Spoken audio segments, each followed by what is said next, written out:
Welcome back, everybody. This week, our unit is a unit on racism.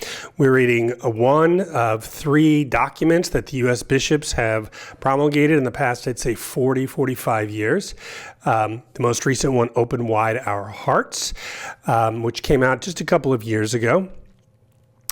The document itself is fairly short and fairly simple to understand. There's certainly a lot in there for us to discuss, but I don't feel like I need to lecture on it. There's not really any technical terms that need to be explained. So there's plenty to discuss, but not much to lecture on. So what I want to do in this video for the next hour or so is supplement that conversation with a lecture on the history of the church and slavery. Now, that might be sort of obvious that I would pair slavery and a unit on racism, but actually, as we're going to see, there isn't necessarily a connection between the two. And what I mean by that is, yes, when we 21st century Americans think about slavery, especially Southern antebellum plantation slavery, there was obviously a component on race there. But when you look back to slavery in the Bible, slavery in the Roman period, slavery really up until the early modern period, race was not a factor in why people who were enslaved. It wasn't the color of your skin makes you an inferior person, so therefore you deserve to be enslaved. So we're going to see that as this lecture unfolds. So this lecture is going to be one of those, 2,000-year plus lectures on the history of slavery in the church, which has its strengths to it, but that means it's fairly shallow because you're going over a long period of time. So before I get into that lecture, I just wanted to share a few texts with you. If this is something that you're interested in, you want to go more deeply, I wanted to share some texts with you that I think are good. This first one by Father Christopher Kellerman, All Oppression Shall Cease, A History of Slavery, Abolitionism, and the Catholic Church. Kind of does exactly what we're doing here. It's an overview text. It's about 200 pages, covering more than 2,000 years of history, but does, of course, go into more detail than I can go in this lecture. So this is a very good sort of overview of the history of slavery in the church. Father Kellerman is a Jesuit, and he when he talks about the Jesuits in here, he doesn't pull punches. He's as honest as he can be. I also did interview him last year for my podcast, Catholicism and Culture. It was a very good conversation. So if you're looking for a good overarching exploration of that question, this is a good one. If you want to get a little bit more specific, we have Slavery in Early Christianity by Jennifer Glancy. Again, this is sort of the early years through the Roman Empire. And what you see here, and we'll get into this a little bit today, is the idea that Christians did not act fundamentally differently than their non-Christian neighbors within the legal context of the Roman Empire and slavery. So she does an excellent job. This is a little bit more scholarly, so it's a little bit more difficult than the Kellerman, but still a good text, and again addresses the early church. The third of four books I want to share with you, not really going to talk much about this today at all. It's called The 272, The Families Who Were Enslaved and Sold to Build the American Catholic Church by Rachel Swarns. The 272, that number refers to the number of slaves that the Jesuits in Maryland owned, and they sold them in the 19th century to financially bail themselves out in a variety of different ways, but most importantly for Georgetown University, which Georgetown is the first American Catholic university in this country. Today, a highly respected academic institution, very rich institution. I used to live in D.C. I used to go there on a fairly frequent basis, beautiful big buildings, lots of money at that school. That school would not exist today if it weren't bailed out by the selling of those slaves. And this is a very good text that talks about that entire experience. This is again more on a popular level than the Glancy text, but brings together that American aspect to it. And the final text I want to share with you, if you're interested in This is maybe my favorite one. It's 150 pages by Mark Knoll, who is one of the most important historians of American Christianity. It's called The Civil War as a Theological Crisis, right? Theological crisis. If you've ever asked yourself the question, how was it in the Civil War and the decades leading up to the Civil War, American Christians, one people, had the same authority, the Bible, and yet they came to very different conclusions about the question of slavery. Some were abolitionists, some were pro-slavery. Obviously, this is not a uniquely Catholic issue, and in fact, because of the sort of historical reality of the time, the majority of people, the main players, were non-Catholics, but Catholics were certainly a voice, but not so much the abolitionists' side. The hierarchy was on the abolitionist side. The hierarchy, as we're going to see, was on the pro-slavery side. So if you've ever asked that question, how in the world could Christians come to radically different conclusions using the same Bible? We'll talk a little bit about that today, but this book is going to get into more detail than I could, and it's a very well-written book. All right, so that's the agenda for today. So we're, of course, going to start with the Old Testament. In the Old Testament, slavery was pervasive in the Bible, yes, the Old Testament, but in the ancient world, there was nothing unique about slavery for the Israelites. A lot of the patriarchs of the Old Testament had slaves. Even Job had slaves. The first reference in the Old Testament to slavery was when Noah woke up after drinking too much, and his son Ham saw him naked, implying something a little more mischievous, though it's not exactly clear what the text is saying. But Noah cursed Ham's son Canaan to be a slave to his brothers. Again, we don't have time to get into a lot of details on any of these topics, so what I do want to do is jump a little bit ahead to focus on the law, that Moses was handed the law. And in the law, there were specific requirements on how slaves should be treated. And the first point to be made is, well, slaves are allowed to be owned within these specific requirements, but you don't have anywhere in this Old Testament period or even in the New Testament period an explicit condemnation of slavery. So when Moses gave the law, there were specific laws on how to treat slaves. So number one, slaves cannot work on the Sabbath, right? So now that would have been Israelites treating their slaves a little bit differently than non-Israelites, because of course non-Israelites didn't follow the Sabbath. That was a specifically Jewish command. Israelites may not covet his neighbor's slave. Israelites could only enslave other Israelites up to 6 years. Unless a man sells his daughter into slavery, then she will be a slave for her entire life. So notice right there, not only could Israelites have enslaved slaves from other non-Israelites, but they could enslave each other. They could enslave other Israelites. So right there, that gets to a point that I've already hinted at, which is biblically and in the Roman period, the foundation of slavery had nothing to do with the color of your skin, right? Presumably, Israelites generally had the same color of skin, right? If an Israelite sells himself into slavery, he must be treated well. What does that mean exactly, treated well?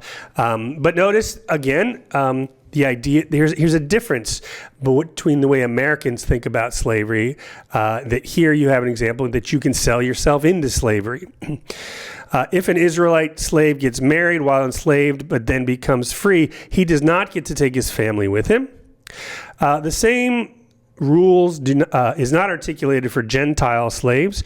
Foreign slaves could be enslaved for their entire lives rather than that 6-year period for the Israelite slaves. Slaves are allowed to be beaten but not killed unless it happens several days after the beating, sort of as a consequence of the beating. Now, how do you distinguish that between killing somebody and then beating them and eventually they die? Sort of a fuzzy line, if you ask me. And then finally, if a man is a permanent slave, his ears should be pierced to indicate so. So again, notice you have, yes, some specific behaviors or requirements that the Israelites are commanded to do as to how they treat their slaves. But fundamentally, there's nothing radically different here. Just because the Israelites allow their slaves to not work on the Sabbath doesn't mean that this is a sort of fundamentally or qualitatively different experience of slavery than what you would see in antiquity. Jumping ahead, of course, to the New Testament, what we see in the New Testament, there were a few people in antiquity who thought slavery was evil, but very few and far between, and at this point, no Testament author indicates so. One thing that is we as readers, translators of the Bible into English, we miss, and that is sometimes to soften the language. The word doulos, the Greek word doulos, which means slave, is often contemporarily translated as the word servant, which is misleading, right? Servants can be paid. Slaves are not paid. And so this is something that we need to fight against, the sort of softening of language. We need to sort of stare reality right in the face. And if the word doulos means slave, then we should translate it as such. Of course, we should talk about Jesus and slavery. Jesus never condemned slavery as an institution. Jesus uses slavery as a metaphor for discipleship and attachment to sin, right? That we are slaves to sin. His mother, Mary, the Blessed Mother, calls herself a slave of God, and so does St. Paul. And Jesus also tells parables about slaves without passing judgment on slavery. And this is going to be, as we'll see later on in the American context, one of the most important points that the pro-slavery faction often leveled against the abolitionists. They said Jesus never condemned slave trade or slavery itself. And so this was a powerful argument for Christians through the centuries. In Acts of the Apostles, we see in Acts that the earlier followers of Jesus did own slaves. In certain sections of the New Testament letters, there's what's called the household codes. These codes, which are not that different from pagan codes at the time, indicate, again, how masters and slaves should relate to each other, among other behaviors. Again, this is a question of how to be a master and a slave in that relationship. It says nothing about eradication of slavery. So masters are told to treat their slaves justly and fairly. Why? Because Christians have a master in heaven. Masters should not threaten their slaves, as both masters and slaves have a master in heaven. So you do have, I guess you could say, a sort of a different way of thinking a little bit about slaves and masters, that just as we human beings have God as our master, that relationship between master and slave should be echoed or reflected here on earth. But again, no abolitionist claim here of eradicating slavery. Some of the other codes are directed at the slaves themselves. They are to obey your masters with fear and trembling, accomplish tasks fully, endure pain when suffering justly, endure pain even while suffering unjustly, which of course Jesus himself unjustly suffered. And there is no explicit mention of if Christians can or cannot use their slaves sexually the way the patriarchs did. Think of Abraham and Hagar, right? That story, which that offspring, but that story. Prompted by Sarah. Let's not forget that, right? That was Sarah's idea. But at the end, you have Hagar, his slave, Abraham's slave, being used sexually and producing an offspring, which in Sarah's mind would produce an heir. But of course, we know how that story goes. That Ishmael was not the heir of Abraham. It's Isaac. One important difference between the Roman codes and these Christian codes is that pagans had to incentivize their slaves for good behavior, but the Christian masters said that since obedience was ultimately obedience to God, there should be no need for such incentives. The slaves should obey regardless of incentives. Now, again, that's a sort of in principle here.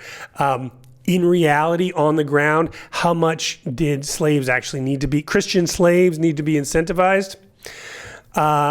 Who knows? I mean, I'm guessing that just because there is this principle of not that slaves shouldn't be incentivized, in reality, they're probably going to have to be incentivized.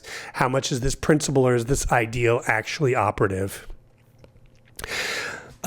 Paul's letters, one of the most important ones for the question of slavery, of course, is Paul's letter to Philemon about his runaway slave, Onesimus. First of all, Paul sends Onesimus back to his owner.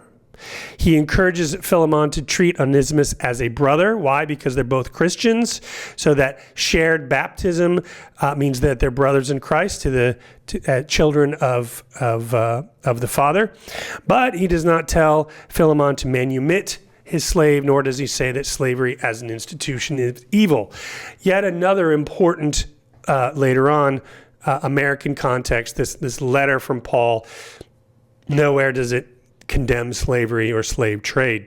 Moving beyond that first century biblical era, staying though in the Roman period, right, which scholars usually say the Roman Empire ends in 476. So that period of late antiquity during the Roman Empire, Christians for the most part are still persecuted until the Edict of Milan by 313 by Constantine and Licinius.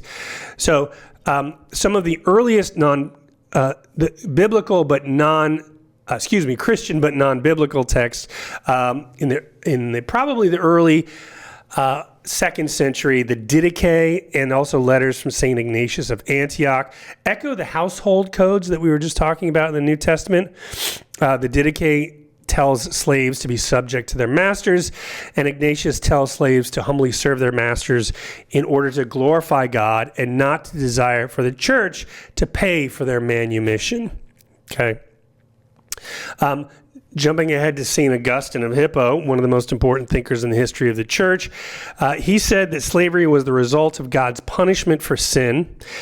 Even someone who becomes a slave because they were defeated in war, God's will is still present, either directly or indirectly, meaning sort of causing it or at least permitting it. Notice here that again, Augustine living in that Roman context, that one of the ways, there are a couple of different ways that you could be a slave in the Roman legal system. One is, as just mentioned here, the idea that if you go and you fight in a war and you conquer your enemies, you can take them or their families into slavery.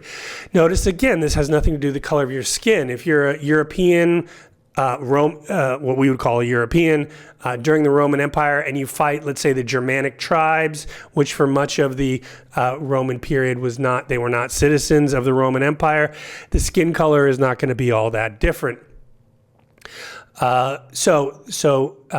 Slavery grounded in conquering your enemies in battle. Another way in the Roman period where slavery was legal is if somebody, a woman or a couple, had a child, and for whatever reason they couldn't take care of the child or didn't want to take care of the child, they could, the technical word is expose the child, right? Basically, put the child out in public somewhere, and that child would either A, die from exposure from the elements, or somebody else could come along, scoop up the child, and then raise that child as a slave. Again, nothing here having to do with the color of your skin. So again, Augustine's point is, well, if we sort of assume that God's providence is in all things, either directly or indirectly, right? God allows things to happen, even though we don't necessarily like them, that if you're defeated in war and you become a slave, that may not be necessarily God's will for you, but it's not against God's will, right? God is not actively necessarily causing this, but he's also, if God didn't want you to be a slave, God's all powerful, so he could step in. So this may make us feel a little uncomfortable, but there is, for Augustine anyways, this idea of God's hand directly or indirectly being a part of this. John Chrysostom, another early church father, was he sort of was critical a bit, but it wasn't critical of slavery as an institution. He was concerned with the idea of having too many slaves. Let's not forget, of course, not everybody had slaves, and if you had slaves, it was often a sign of your wealth, right? The wealthier you were, the more slaves you had. Just like today, if you have, a bunch of cars, you can only drive one car at a time. But if you have a bunch of cars, that indicates your wealth. Slaves, Chrysostom said, were sort of luxury, and nobody needed slaves. To have too many slaves was a sign of intemperance. Both Chrysostom and Augustine assumed that corporal punishment was necessary and sometimes even good for the correction of slaves. Chrysostom, Ambrose, and Basil of Caesarea, all important early church figures, said that Christian slaveholders should not have sex with their slaves, but they also understood that this went against the accepted practice of the empire at the time. So again, you can say that there might be a bit of different thinking that some of these early church fathers had about slavery and the way different from what was sort of legally or culturally accepted in the Roman Empire. But just because they may have had a bit slightly different thoughts about it doesn't mean that they were acting differently or advocating differently. There were some early church fathers who were outright against slavery, although that they were minorities. One was St. Gregory of Nazianzus, one of the late 4th century Cappadocian fathers. He called slavery wicked, but again, he doesn't call for abolition of slavery, right? There's no movement here. And I think that's important for us to really underline. There is a difference between sort of maybe preaching about or thinking slavery is wrong, but if you don't do much about it or anything about it, then your difference in thought is really minor. One of the other Cappadocian fathers, St. Gregory of Nyssa, he did call for slavery to be eradicated. In the years 378 to 81, he preached a series of homilies which included a condemnation of slavery and called for slaveholders to manumit their slaves because he called slavery a sin. And he did develop some theological arguments demonstrating this sinfulness. Number one, he said it was prideful for a human to presume to be a master of another because only God is the master. Number two, a slaveholder turns property into his own property, which takes the dominion away from God, right? All things ultimately belong to God. Enslavement is an action that opposes God's law for human nature, which is meant to be free, as God is free. To enslave someone is to equate them to being animals, not created in God's image and likeness. Since both slave owner and slaves are of the same human nature, there is no way that one can own another like a human owns an animal. And Easter itself should imply that slaves should be set free. Easter is not just a day in which we think about the future new creation. The resurrection means that our lives right now should mirror that new creation. Again, though, even though Gregory of Nyssa, called for slavery to be eradicated, there was no formal movement that he initiated. We're going to skip over in detail the medieval period to get to that early modern period because of this sort of transatlantic slave trade, which really becomes sticky. Just a couple of things to say, though, about the medieval period. After the Roman Empire collapses, slavery continues. There are two giants of the medieval period, intellectually speaking, of course, Thomas Aquinas and Bonaventure. Neither substantially revised Christian thought about slavery. Thomas Aquinas did not think slavery was against natural law, right? Like Augustine, he thought slavery was not great, but a sort of reality of fallen human nature after Adam and Eve. So it's not that sort of Augustine or Thomas thought slavery was necessarily a good thing. They thought it wasn't great, but it's sort of the effect or an effect of the fall, sort of like concupiscence, right? The disordered desire, yes, for sex, but other things, money, power, etc. Augustine thought those were effects of the fall. He certainly would have liked to have gotten rid of them, but because that is an effect of the fall, that you can't sort of snap your fingers or eradicate it, right? That the impulse to slavery comes from the division in the human heart, right? What he called the libido dominandi, the lust to dominate. So just as you can't get rid of lust or concupiscence or other sort of fundamental disorders in the human heart, because slavery is an outgrowth or an effect of that disordered desire, you're not going to be able to get rid of slavery. So it's not that Augustine liked slavery or Thomas Aquinas liked slavery. It's that this is a consequence of the fall. Thomas Aquinas, I should say, did refrain from echoing Augustine that enslavement was a result of God's will to punish sin, but that doesn't necessarily mean that Thomas disagreed with Augustine on that. All right, let's jump to the early modern period, especially when you have that sort of transatlantic slave trade, because things get a little bit more complicated here. In the early modern era, we're talking 16th, 17th centuries, in particular, of course, when the realities of how slavery existed began to change because of European advancements. And this is when you start to get that seed planted where slavery, especially in the American context, is connected to the question of the color of your skin. In 1435, so first of all, notice that's before Columbus tripped over the Americas, Pope Eugene IV issued a bull, sort of command, condemning slave raids of Christian converts in the Spanish evangelized Canary Islands. Canary Islands, now owned by Spain.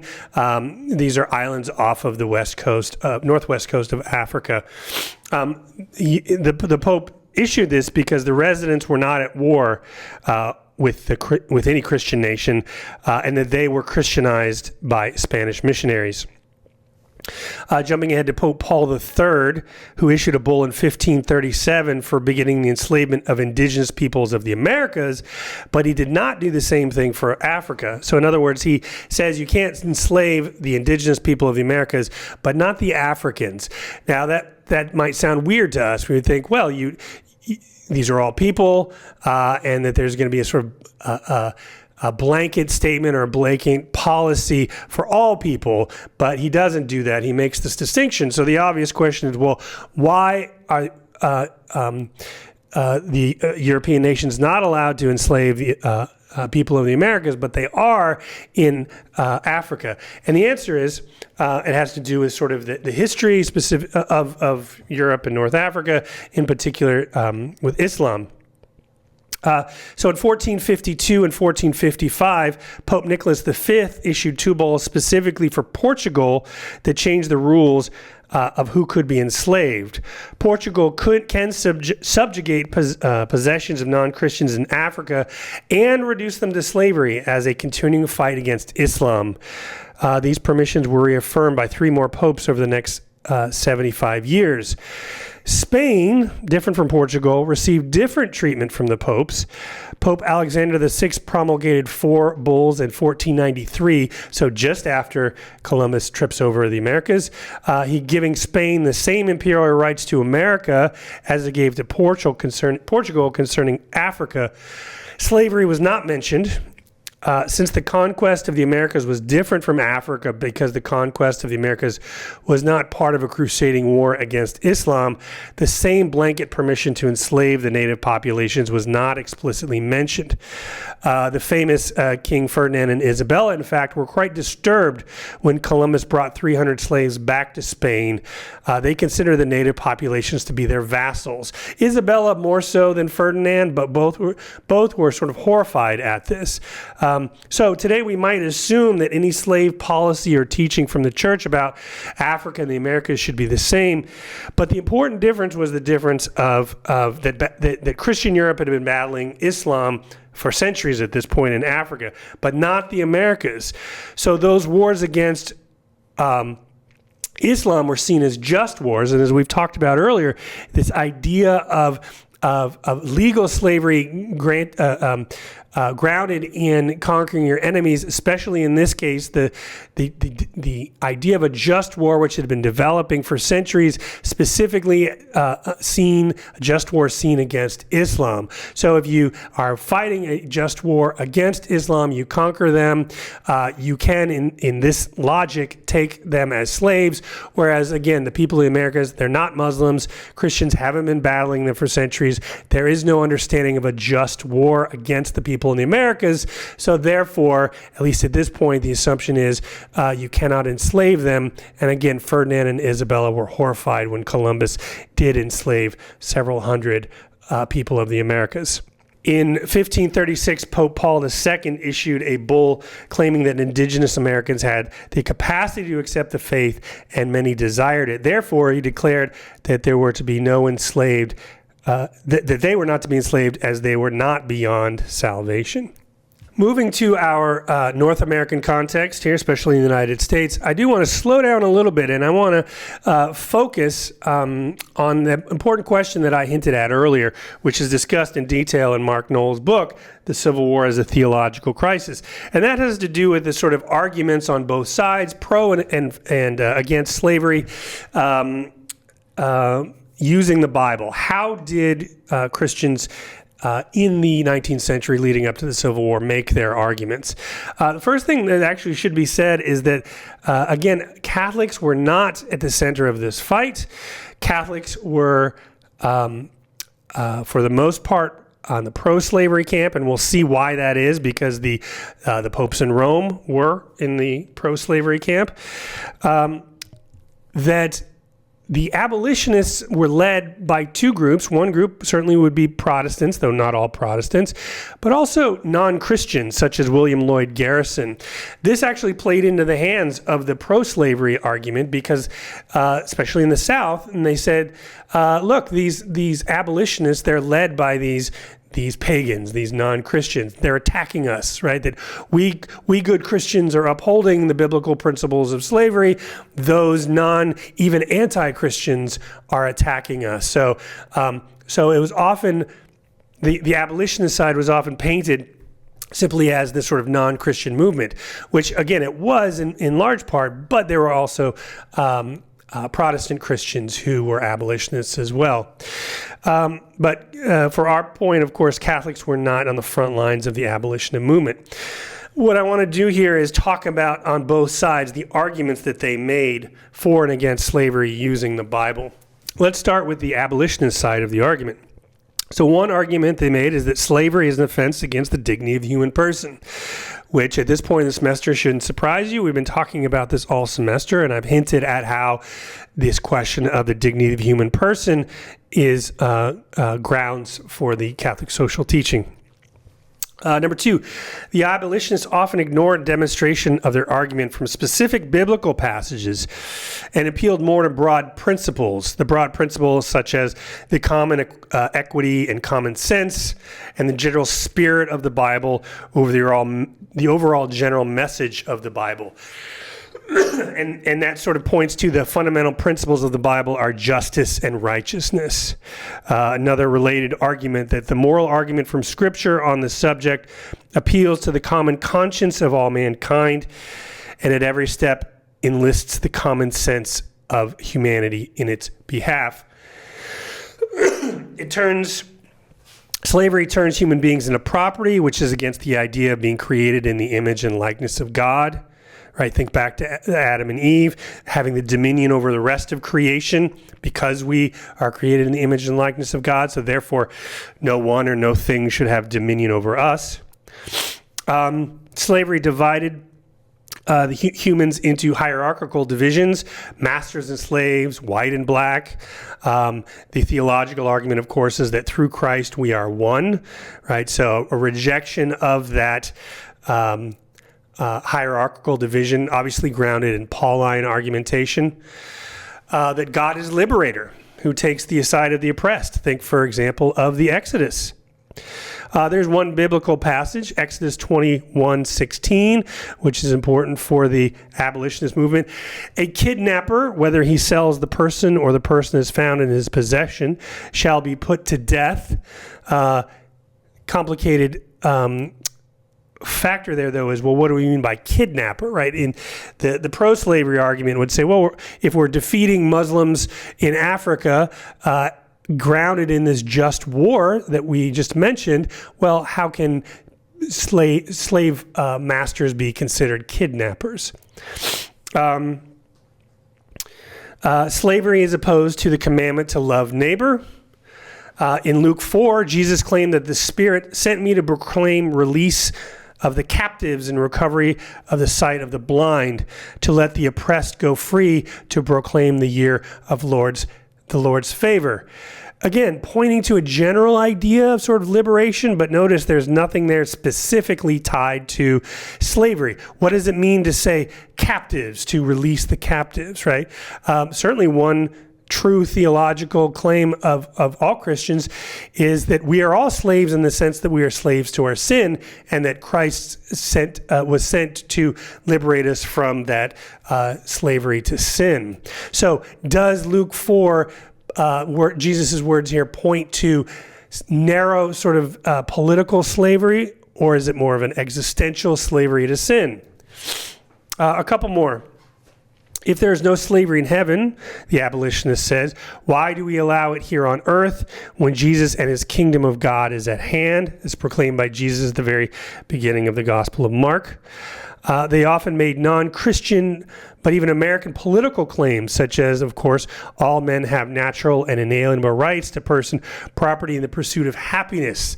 That language, of course, is not biblical language. That's sort of small r Republican language from the founding of our republic. And so this was another move that abolitionists made to not simply make that uniquely or strictly Christian argument, but to pair it with sort of those small r Republican values that people in the early republic shared. We 21st century Americans may think that those abolitionist arguments should have won the day immediately, and that they're so obvious to us today that we never should have had slavery. But I want to read a quote here from Mark Noll's book, which I think is important. And this has to do with why the abolitionist arguments were seen to be weak in the face of specific biblical passages of slavery, right? Seem to be weak, that is, at least in the eyes of those who were for slavery.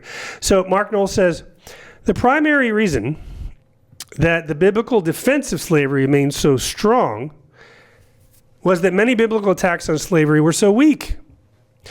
To oversimplify a complicated picture, the most direct biblical attacks on slavery were ones that relied on common sense, the broadly accepted moral intuitions of the American national identity, again, not a biblical identity, and the weight of self-evident truth. They were also the easiest to refute. More complicated, nuanced, and individual biblical attacks against slavery offered more formidable opposition. But because those arguments did not feature intuition, Republican instinct, and common sense reading of individual texts, they were much less effective in public arenas that had been so strongly shaped by intuitive Republican and commonsensical intellectual principles. So again, the point Mark Noll wants to make here is, well, these arguments of abolition, of the abolitionist side might seem obvious to us, but our job as historians, either professional or amateur historians, is to get our mindset into the previous mindsets, and to not just assume that our assumptions that we have are sort of universally true. So if we may assume that those arguments are convincing, we need to do the good job of the historian to put ourselves in that mindset of the past. Let's go to the other side of the argument now, not simply saying why the abolitionist arguments were deemed as weak in the eyes of the pro-slavery faction, but what were their specific arguments for slavery. So first of all, the Bible in no way opposed slavery, right? Think back to the beginning of this lecture. Nowhere does Jesus say slavery is a bad thing, let's get rid of it. That's a pretty powerful pro-slavery argument. Number two, abolitionists could not point to a single passage that explicitly condemned slaveholding. Again, I just mentioned a couple passages from Luke 4, for example, but I already talked about how those don't seem to be narrowly pointed at slavery, right? When we talk about the captives, well, who are the captives?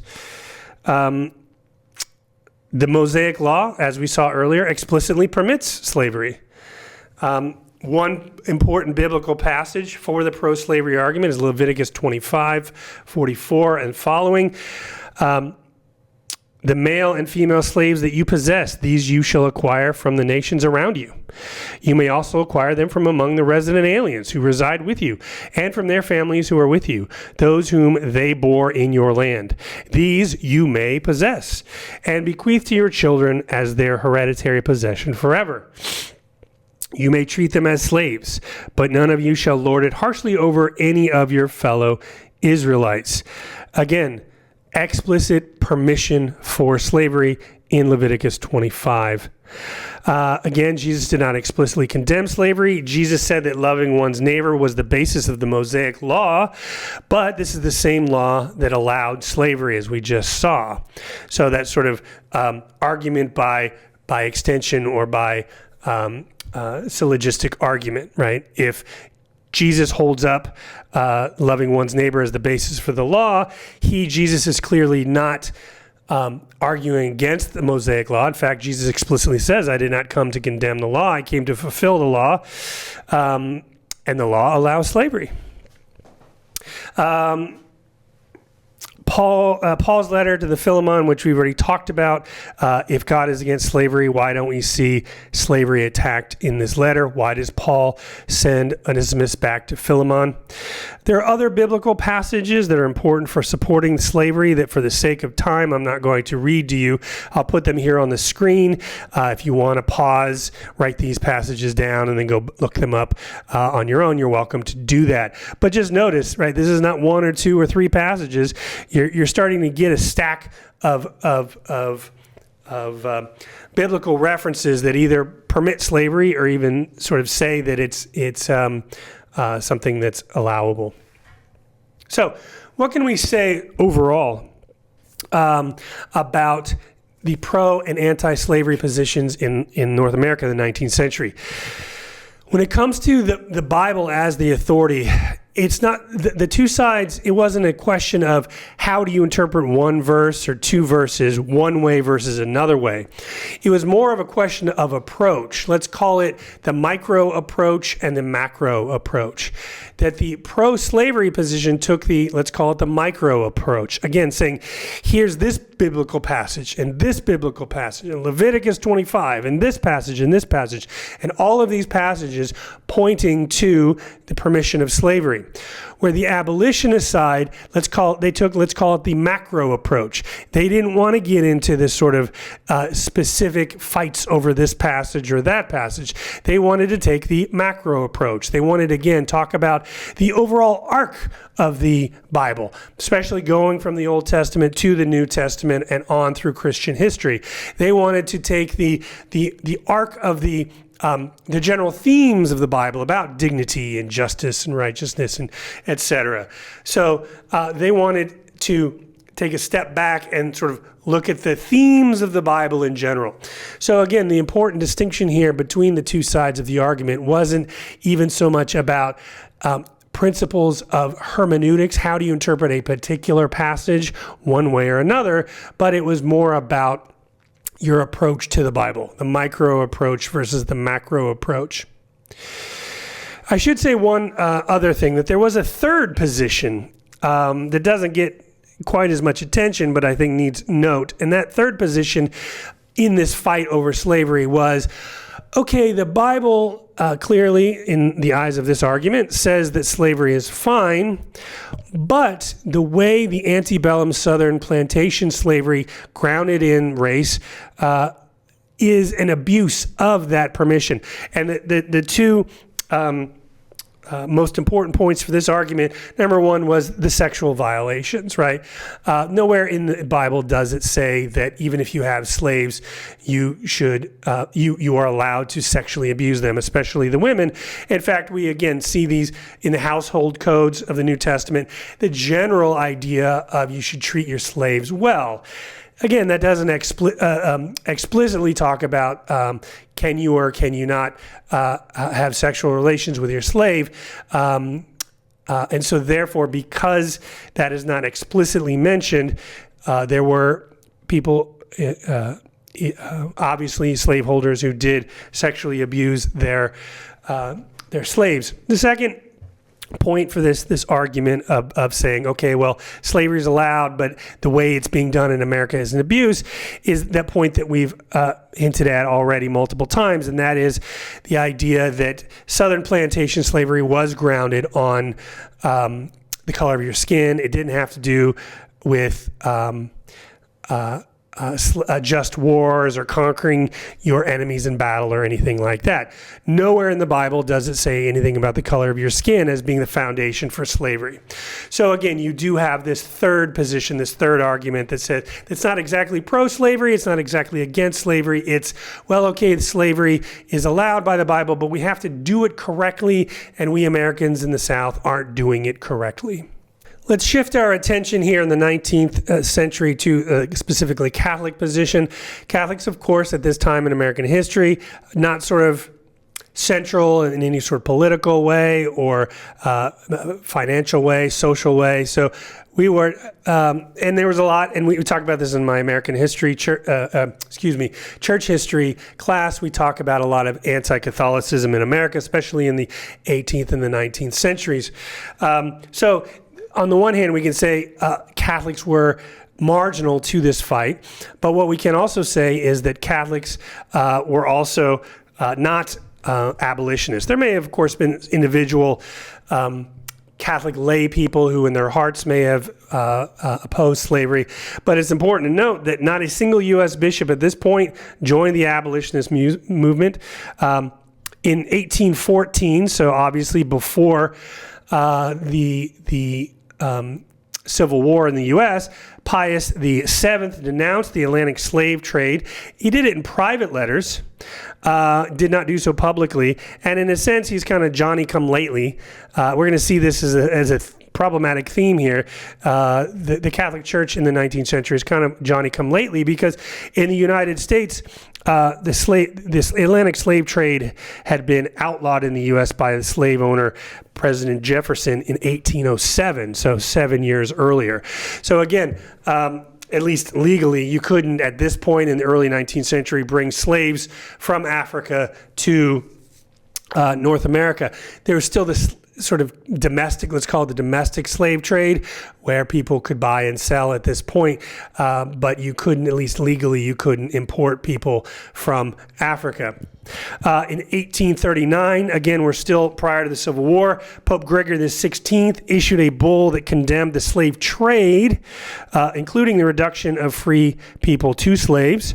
Gregory, however, did not offer the punishment of excommunication for anyone who did participate in the slave trade, nor did it call for anyone to manumit their slaves. Initially, Pope Gregory's public pronouncement did sort of make Catholics in North America a little nervous. Like, what's this guy doing?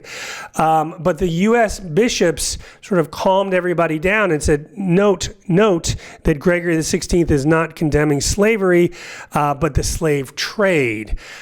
So again, the popes are making that distinction between slavery itself and the slave trade. Gregory at this point not condemning slavery, but the slave trade. Here he is doing it publicly that Pius VII did not do. Again, Pius VII did it in private letters. So on the one hand, we can say, all right, the Catholic Church is heading in the right direction, making steps that it needs to make, but two steps behind, frankly. Many Catholics in the United States, of course, owned slaves. Not just individuals, but many religious orders, such as the Ursulines and the Dominicans. I already mentioned in passing that really good book about the Jesuits who sold 272 slaves to financially save Georgetown University. The first U.S. bishop, John Carroll, owned slaves. Another prominent American, the only Catholic to sign the Declaration of Independence, John Carroll of Carrollton. He owned a lot of slaves. In fact, I think he was the largest slave owner in Maryland at the time. And there is no evidence that Catholics, there's no evidence that Catholics treated their slaves better or worse than their Protestant brothers and sisters. So again, that, and specifically what I'm referring to is what we were just mentioning. the abuse of slaves, especially women, sexually, but not just sexually, the corporal punishment that they endured. Finally, Catholics sort of step up for Catholic abolitionism. Beginning in the 19th century, many countries began to outlaw slavery. So again, the Catholic Church is behind what is already happening politically.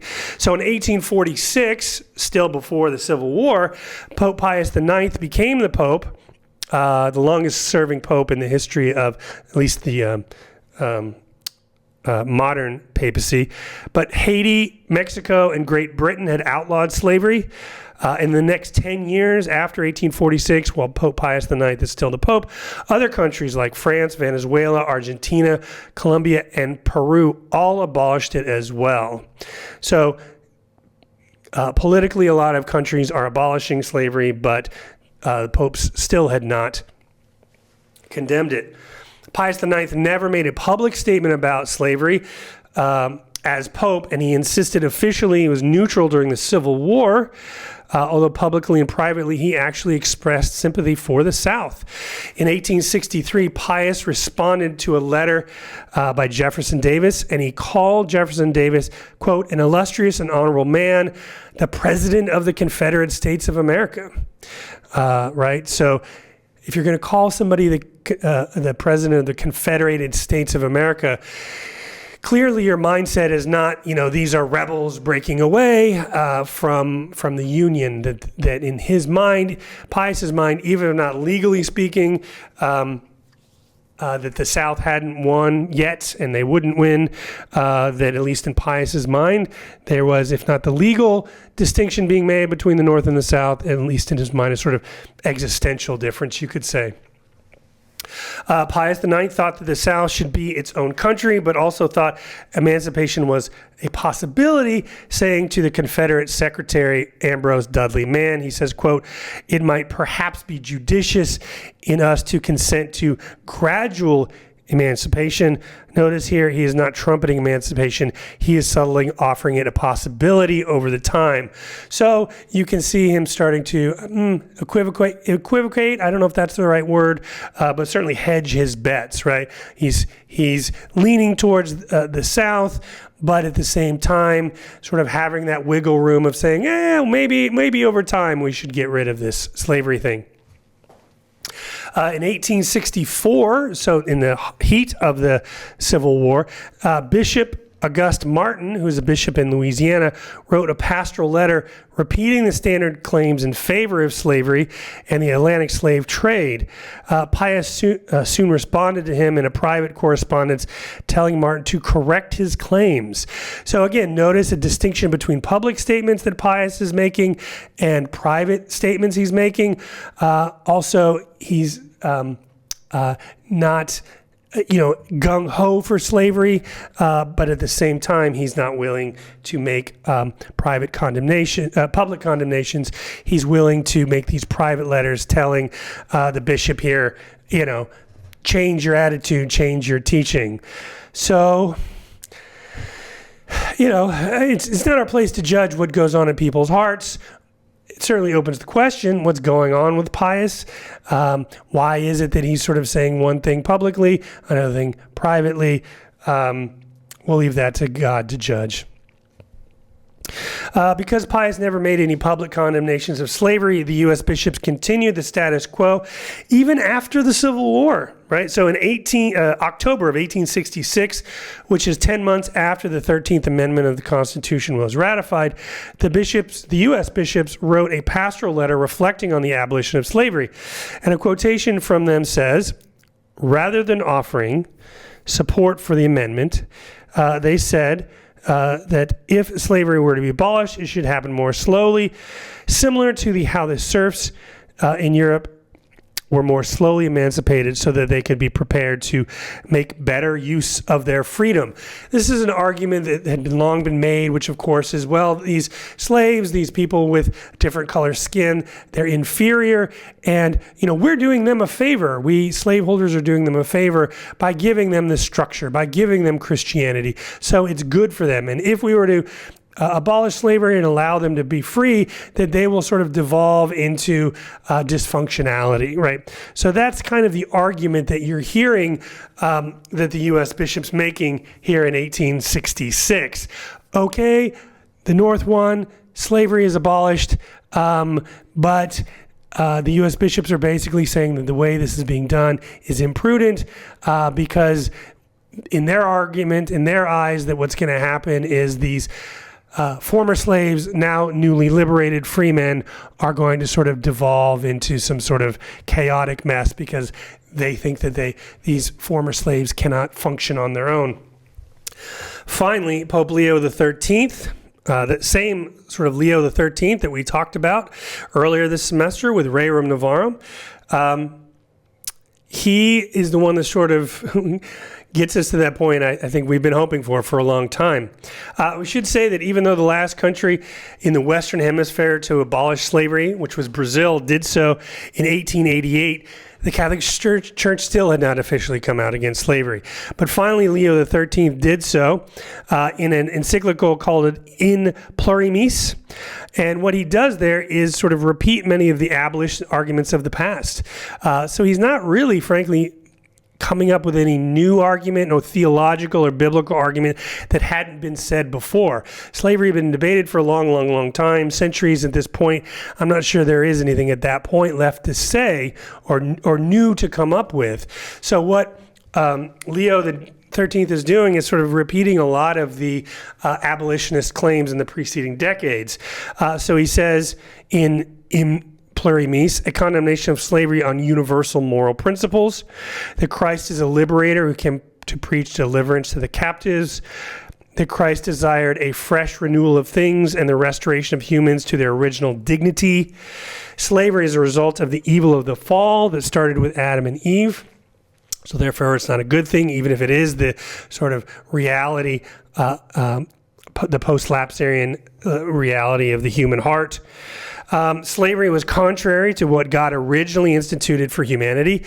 Again, originally meaning before the fall, before that sort of divisions that began to happen, before that, to use Augustine's language, the libido dominandi, the lust to dominate, and that humans were intended to exercise dominion over animals, but not each other. So again, you can hear in Leo XIII's arguments echoes of what we saw in the abolitionist argument. So it isn't until 1888 that the Catholic Church officially calls for the eradication of slavery, and then in 1890, 2 years later, Leo promulgated another encyclical Catholicae Ecclesiae, where he addresses to all bishops of the world and encourage them to support efforts in Africa to eradicate slavery.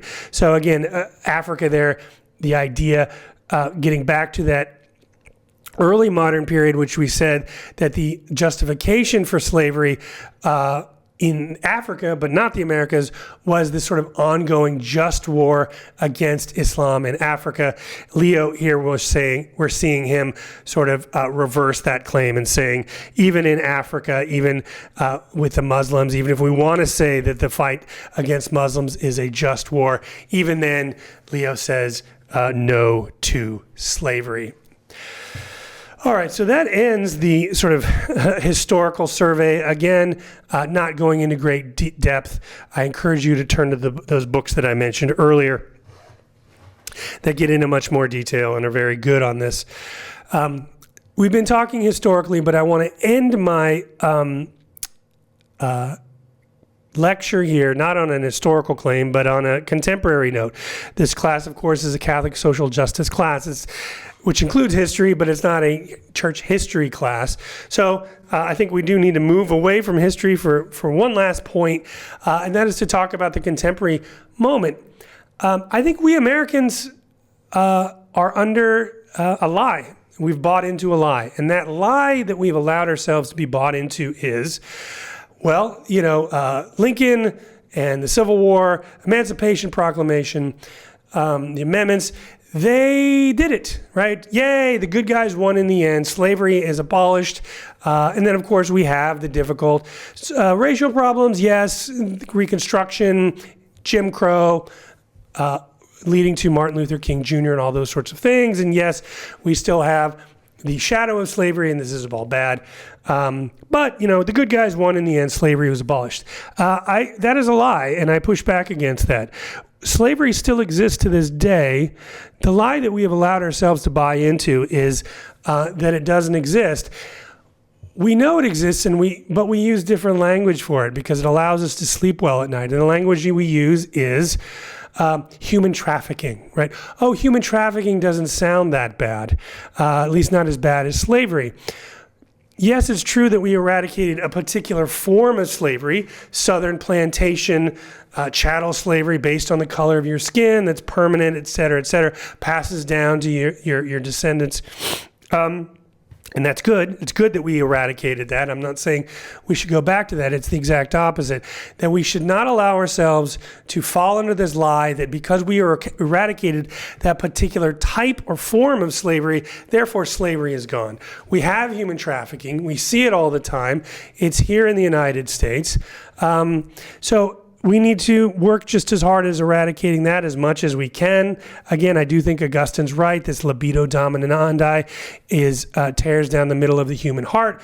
So we'll never be able to totally eradicate it, but we can do better. We can work towards eradicating human trafficking. But my final point would be is we need to stop using that language, right? How do we begin to eradicate this problem, even if we can't fully eradicate it? The answer is, well, we start by using the right language. So we can talk about this in class as discussion, but I would argue we need to just stop using the language of human trafficking, and we need to start calling it what it is. It's modern slavery.